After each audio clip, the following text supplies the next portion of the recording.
Welcome to Nauset News. My name is Gus Hayward. And I'm Derek Casaban. And now for today's announcements.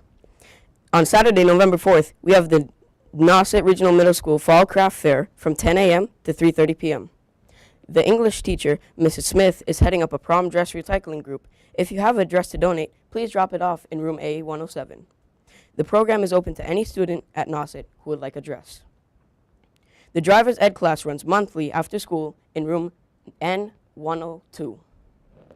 For more information, see Mrs. LaBranche. The Nauset Literary Magazine is holding contests, stories, poetry, and artwork. There are cash prizes. The deadline is Saturday, November 19th. And finally, the senior photo will be taken on November 8th. And now for today's lineup. Top story by Kelly Shelley.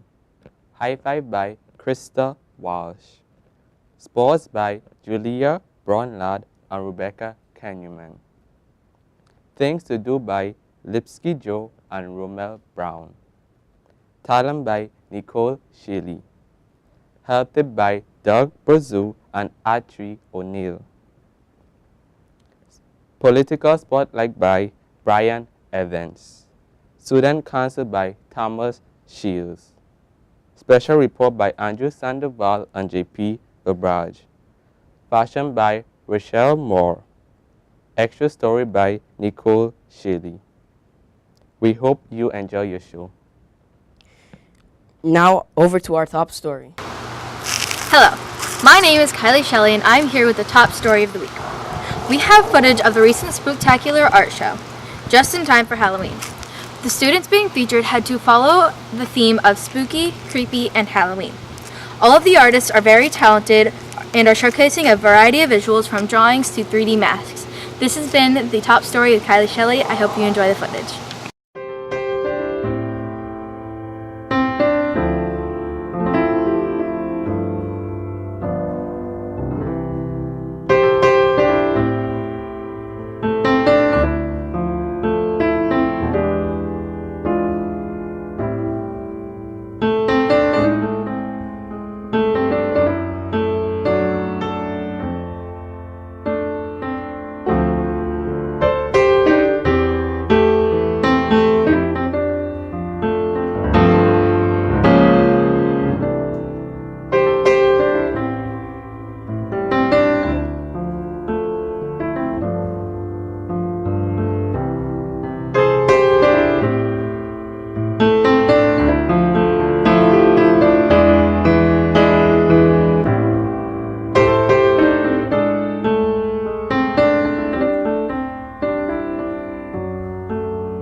Hi, my name is Rachel Moore, and here is your fashion tip of the week. Rainy days are here, but don't let anything from a downpour to a light drizzle throw off your morning dressing routine. For girls, sneakers or rubber rain boots paired with armors of anoraks, trench coats, and umbrellas are great for rainy days. A good outfit idea for rain is a skirt and blouse look. Keep warm in this look by adding a pair of tights to your outfit. Top off the outfit with a coat that covers most of your outfit to protect from the elements. You can also try some cropped pants so they don't drag on the damp ground, paired with a solid fall-colored sweater. For guys, you'll definitely feel comfortable in jeans if it's drizzling. Add a classic white tee or jersey or a turtleneck. The main point is to choose comfy overclothes to protect you from the rain. So you can try a leather jacket, a bomber jacket, a blazer, or a pilot jacket to top your outfit off. A raincoat is always a perfect choice for rainy weather as well. Keep in mind that a fitted coat would be ideal if it's already cold. Any shoes or boots in a fall color will finish up the look. Burgundy, ochre, or cognac are perfect for fall and will help you to make a statement. Remember that the rain doesn't have to prevent you from looking your best no matter where you're headed. Hi, I'm Nicole Shealy, and this is your Talent Search of the Week. This week's Talent Search is Rachel Giffey, and she's a junior here at Nauset. She was featured in the Spooktacular Art Gallery. Her favorite medium to use is pencil art. However, the piece that was featured in the art gallery is a print that she made in Miss Ogden's art class. So Rachel wants to be an art teacher for elementary school kids, and she's been doing art since she was in elementary school. So let's go see what she has to say about her art piece. It's a print, so it's like you carve it into a block and then you transfer it onto paper with ink in it, and then. Where did you get the idea for this particular design? Well, I drew it, and then for the assignment, I just kind of found it and thought it'd be fitting. So, yeah. Can you tell us what the assignment was? Just like a Halloween or like scary assignment. Thanks, Rachel. We wish you the best. I'm Nicole Shealy, and that was this week's Talent Search. Hi, I'm Doug Bazile And I'm Artie O'Neill. with the health tip of the week. This time we will be talking about the flu and why the flu shot is so important to get. The flu affects between 40 and 60% of the overall population of the United States and America, with it being highly contagious. There is no wonder why when the flu season is around, so many people are out sick. The effects of the flu are vomiting, high fevers, sore throat, stomach pain, and diarrhea. That is why getting the flu vaccination is so important. A flu vaccination is a shot you can get at your doctor's office that contains formaldehyde, gelatin, antibiotics, and even flu strands. With your body having flu strands injected into your bloodstream, your immune system can adapt to the flu, stopping the effects from ever taking place. Artie, you don't often get the flu. Have you ever gotten a flu shot? Yeah, I just got my flu shot and my arm still hurts. Oh, sorry about that. At least you won't be getting the flu anytime soon. Yeah, and remember folks, I'm Artie O'Neill And I'm Doug Bazile. with your health tip of the week. Hi, I'm Krista Walsh here with your High Five Student of the Week, Sean Chung. Hello. Hi. Congratulations on winning $1,000 at the WPI math competition. Thank you. Could you tell us a little bit about what the competition is? Alright, so it was like a math competition with 2 parts where you would show up and you'd take an individual section where you do like 11 questions by yourself, and then you would get together with like 3 other people from your school, and then you do like a set of I think 14 questions, and then there's like an individual like who does the best in their group, and then what teams do the best overall. And then I happen to be the best one in our little group, so I got little prize. Any plans for how you're going to spend the money? Okay, so it's not like they give you money that you can spend. It's like if you go to WPI, it's a $1,000 scholarship, so I actually have no control over the money. Are you thinking about going there after college? Yeah, possibly. I'll add it to my list, I think. And we are outside of the concert band room. How are you doing with that, and what instrument do you play? It's a lot of fun, and I play the euphonium, which is a little tuba. Nice. Switching gears, other than math, what are your other academics this year? I think doubling math this year between stats and Calc 2. So, That's a lot. Math/science focus. Nice. Thank you for talking with us. Alright, thank you. And high five. Hey. Hi everyone, I'm Lipsky. And I'm Romo. Welcome to Things to Do. And for the movies part, do you know what is the most exciting part of last Friday? It is Netflix. They just released the whole Stranger Things Season 2. I guess you all know this fantastic TV show. As I think it is the best movie in October, even though it's not a real one. I think most of you must have seen this during this weekend, just like what me and Romeo have done. We stay up so late to finish it, but yay, it is worse. Next, I'm gonna introduce you a movie. It just has been released in theaters. It's called Thor Ragnarok. The people who have already watched this in the Europe. They say this one is amazing. It can be the best movie during the recent Marvel's movies. And so I can't wait to see it. Maybe you will see me and Romeo in the Regal Cinema in Hyannis this weekend, maybe. And now let's turn to Romeo. Thank you, Lipsky. And here are some things you can do around Cape Cod. On Tuesday, November 7th, there will be Tuesday Tweets, Bird Walk and Talk, beginning at 9 a.m. at the Cape Cod Museum of Natural History in Brewster. So if you enjoy Bird Walk and Talk, Tuesday Tweets is the place to be. Also, if you like classical documentary, Tick Days documentary is on Wednesday, November 8th, starting 4 p.m. at the Public Library in Hyannis. After a long and tired week at work, I'm sure you love to relax and feel the weekend coming closer with some soft, smooth music. On Friday, November 10th, Cross, our piano duo, will be performing at the Destiny Coffee House in West Ennis at 7 p.m., while on Saturday, November 11th, Darlene Love in concert starting 7 p.m. at the Cape Cod Community College, West Barnstable. Lipsky and myself will be there, so don't miss the fun. See you next time. Bye. Hi, I'm JP LaBarge. And I'm Andrew Sandoval. We're here with Coach Jesse Pino for your special report. So, Coach Jesse Pino, the regular season is ending and the playoffs are coming abroad. What do you tell your players to do to stay healthy, keep the season alive? Well, we just have them continue to work out like they have been all season. It's important to maintain your strength, not just kind of fall off by the end of the year. We also tell them to keep hydrating even though the weather gets a little cooler. That's still important. And, just to check in with the trainers if they have any bumps or bruises. That's good, that's good. Also, Coach, how do you make sure your players maintain their grades? Well, that's priority number one. They're student athletes. If they can't get it done in the classroom, they can't play. So we always give them time after school, and that's the first thing they should be able to do. We encourage them to, be organized, keep a schedule, get their homework, everything done. Now, extra help, are you all for that, or? Absolutely.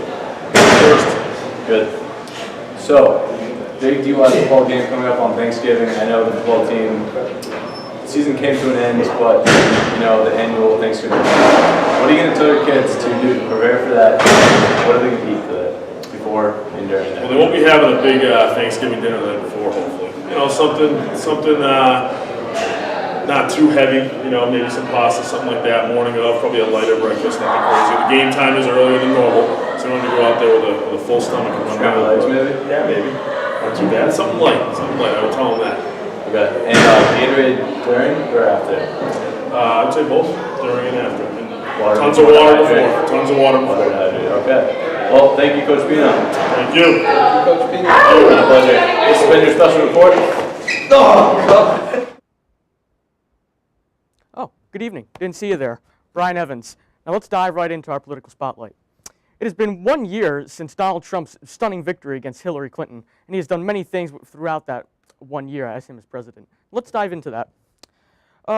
One of his biggest campaign promises was him getting Neil Gorsuch on the Supreme Court. Economic-wise, he's gotten the stock market at an all-time high.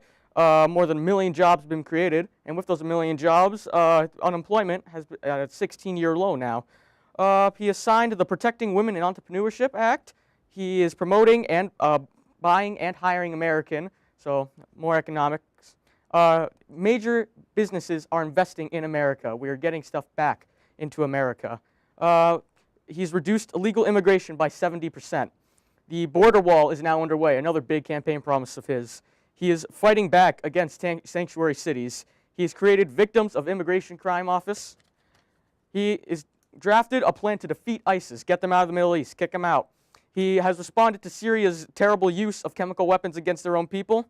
He's introducing a great new tax reform plan. He has created a task force to reduce crime in cities. He has signed an executive order to promote energy and independence, which creates economic growth, which is very good for our nation. He has signed an executive order to target drug cartels, get them out of here too. He is sending education back to the states. We need that education. He's fixing the Department of Veterans Affairs, also another good thing. We need those veterans. The Supreme Court has upheld part of President Trump's temporary travel ban, something we need in this country. He has authorized the construction of the Keystone Pipeline. He has created a commission on opioids. He is combating human trafficking. He is doing a rollback on the Cuba policy. Food stamps are lowest in 7 years, and he's reducing the White House payroll, which is saving us a lot of money from our pockets. And he's donating his presidential salary to things that actually need it. And he has signed 52 pieces of legislation. Now, you probably wouldn't hear any of these from the Destroy Trump media, but here at Nauset News, we tell you the facts. We hope here at Nauset that Trump does many great things for the next three years here at. I'm Brian Evans, and this has been our political spotlight.